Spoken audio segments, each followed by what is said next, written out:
Ecco, è solo un gioco d'anime il titolo del libro di Romina Caruana che presenterà questo sabato.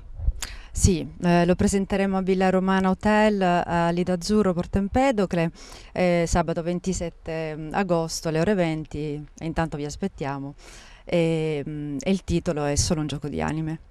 Ecco, qual è il tema principale del libro? Sì, è la storia di questa bambina Eleonora che ha un fratello autistico e un padre non propriamente aperto e disponibile, ecco, e che fa il suo percorso di vita. Fondamentalmente è un percorso di vita, è un po' parallelo al mio vero percorso di vita, quindi c'ha assolutamente dei tratti autobiografici. Abbiamo qui alle spalle la Scala dei Turchi, è uno dei protagonisti del libro perché questa bambina Eleonora nei suoi momenti di grido disperato e nei suoi momenti di sfogo e nei suoi momenti di grido al mondo, appunto perché uno dei temi fondamentali del libro è la solitudine, si ritrova in questa natura, in questa Divine Mother, direbbero gli inglesi, cioè questa madre divina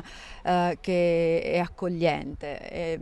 Quindi il simbolo della Scala dei Turchi è il simbolo della terra madre che accoglie Eleonora nei suoi sfoghi. Ecco, oltre alla Scala dei Turchi, leggendo tra le righe del libro si trovano anche altri scorci della provincia, per esempio viene citato anche il Lido Azzurro di Porto Empedocle. Sì, l'Idazzurro è un altro elemento fondamentale del libro perché rappresenta proprio gli inizi della storia, gli inizi di questa famiglia e il loro interagire.